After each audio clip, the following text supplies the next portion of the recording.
हर बहू की कहानी। ये कहानी है उन समस्याओं पर जिसे हर बहू को फेस करना पड़ता है। माँ कैसी बात कर रही हो? शादी से डर लगता है मुझे। दीदी की हालत देख रही हो? क्या हालत है दीदी की? ठीक तो है। कहाँ ठीक है माँ, अब मैं कल ही तो गई थी उनके घर। ऐसे रह रही थी जैसे घर पर कोई चोर घुस आया हो। धीरे बोलो, सर पर पल्ला, और तो और सर नीचे रखो। अरे ना माँ, ये क्या जिंदगी है? देखा राधिका, इसे ही परिवार के संस्कार कहते हैं। तो क्या जीजा जी संस्कारी नहीं है? वो तो यहाँ ऐसे आते हैं जैसे तालिबानी अफगानिस्तान में घुसे हैं। तभी वहाँ जीजा आ जाते हैं। ये क्या है सासू माँ, घर का दरवाजा बंद रखा करे। कितनी बार बोला है लड़कियों वाला घर है आपका। देखिए मैं कैसे घुस आया बिना किसी रोक टोक के। वो इसलिए जीजू कि दरवाजे में जो शेरू बंदा है ना, वो आपको जानता है। नहीं तो रात क्या, दिन में भी हमारे घर के अंदर चूहा भी नहीं घुस सकता। वैसे कैसे आना हुआ आपका?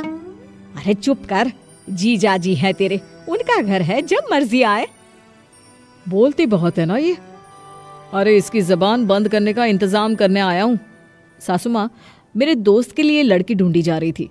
मेरी बीवी को देखकर उसने तो साफ साफ कह दिया कि उसे भी ऐसी ही लड़की चाहिए। अब लेकिन बेटा, ये मीरा से बिल्कुल अलग है। ये थोड़ी। देखिए सासू माँ, कोई बहाना नहीं चलेगा। लड़का बहुत अच्छा है, मेरे बचपन का दोस्त है, और इसीलिए मैं शादी तय कर रहा हूँ। अच्छा चलता हूँ, फिर मिलते हैं। जीजा वहाँ से चला जाता है। अगले रोज वो अपने दोस्त की फैमिली के साथ आता है। दोस्त की माँ कहती है, अरे क्या बेटी है आपकी बड़ी वाली, छोटी भी वैसी ही है क्या? हाँ वो क्या है ना, फैक्ट्री एक है तो प्रोडक्ट भी तो एक जैसा ही होगा ना। मजाकिया है, लेकिन है बहुत अच्छी। अच्छा, ऐसा क्या अच्छा कर दिया जीजा हम लोगों ने आपके साथ? देखिए मैं साफ साफ कह देती हूँ, अगर आप लोगों को दीदी की तरह की लड़की चाहिए तो मैं वैसे बिल्कुल भी नहीं हूँ। आप किसी और से शादी कर लीजिए, क्योंकि मैं खुले विचारों की लड़की हूँ। मेरा मानना है कि भगवान ने एक जिंदगी दी है तो खुलकर जियो। अरे क्यों उसे घूंघट और घर की चार दीवारी में खत्म कर दो। राधिका की बात से जीजा का दोस्त इम्प्रेस हो जाता है, लेकिन उसकी माँ, देखो बेटी, हम लोगों को तो घरेलू और सास ससुर की इज्जत करके रहने वाली बहू चाहिए, ना कि खुले विचारों वाली। तो ये रिश्ता हम लोगों को तो समझ में नहीं आया, इजाजत दे। सभी लोग खड़े हो जाते हैं कि लड़का बोल पड़ता है, अरे बैठो ना माँ, कैसी बात कर रही हो? राधिका सही तो कह रही है, मुझे भी बीवी चाहिए, कोई नौकरानी या गूंगी गुड़िया नहीं। बस फिर क्या था, राधिका को भी लड़का ठीक लगता है। लेकिन यहाँ से शुरू हो जाती है एक टकराव की कहानी सास और बहू की। और फिर कहते हैं ना, मियाँ बीवी राजी तो क्या करेगा काजी। शादी तो हो जाती है, लेकिन शादी के बाद नई जगह नींद कितनी जल्दी खुल जाती है ना। देखो तो वक्त क्या हो रहा है। अरे अभी तो 5 ही बज रहे हैं, चलो थोड़ा सो लेती हूँ। तभी सास की आवाज आती है, बहू, अरे ओ बहू, नहाकर कमरे से बाहर आ जाओ, जोत बत्ती का वक्त हो गया है। हे भगवान, इतनी सुबह उठना है? पहला दिन है, आज कर लेती हूँ, कल से बात कर लूंगी कि मैं इतनी जल्दी नहीं उठ सकती। नहा धोकर वो बाहर आती है कि ससुर बैठे होते हैं। सर पर पल्ला रख ले बेटा, ससुर बैठे हैं। कौन कहता है कि सास माँ और ससुर पिता होते हैं? अरे कभी किसी बेटी ने पिता से पर्दा किया है क्या? हे भगवान, रजत उठे तो बात करती हूँ। पूजा पाठ के बाद सास किचन में जाती है। माँ जी, क्या बनाना है? देख, सब्जी मैं बना देती हूँ। वो क्या है ना, तेरे हाथ की तो सब्जी कोई खाएगा नहीं, क्योंकि किसी को पसंद ही नहीं आएगी।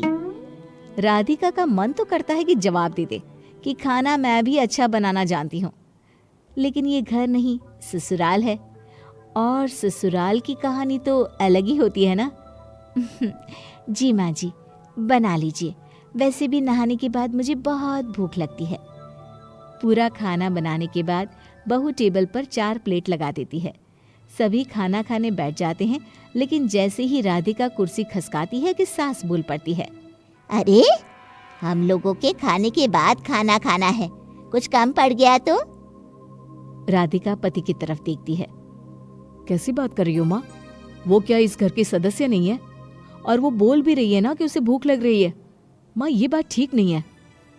हाँ बेटा, सही कह रहा है तू। बैठ बहू, खाना सब साथ में खाएंगे।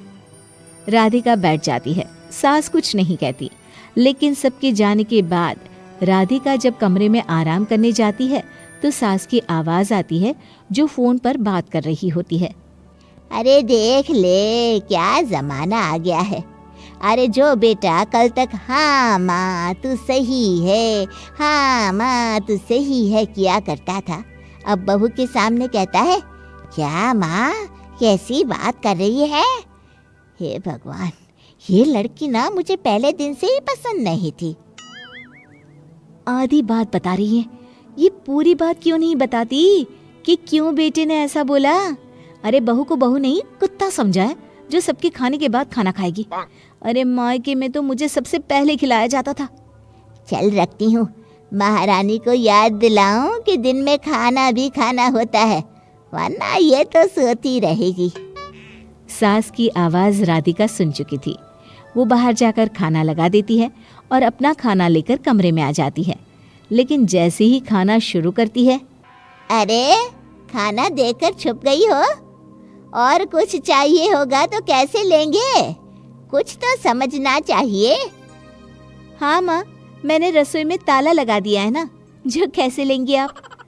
राधिका जाकर सास के सामने सारा खाना रख देती है और फिर कमरे में आ जाती है। हे भगवान, क्या समझाऊं, इससे तो अच्छा था कि बेटे की शादी ही ना कराती। राधिका को भी सास पर गुस्सा आ जाता है। वो तैयार होती है और घर से बाहर जा रही होती है कि सास पूछती है, कहाँ जा रही हो? कुछ पूछना है कि बस हाथ हिलाकर निकल जाओगी हैं? ससुराल है तेरे बाप का घर नहीं। पता है, इतने दिनों से यही तो पता चल रहा है कि ये ससुराल है और मैं किसी और दुनिया का प्राणी। अरे नहीं रहना मुझे यहाँ।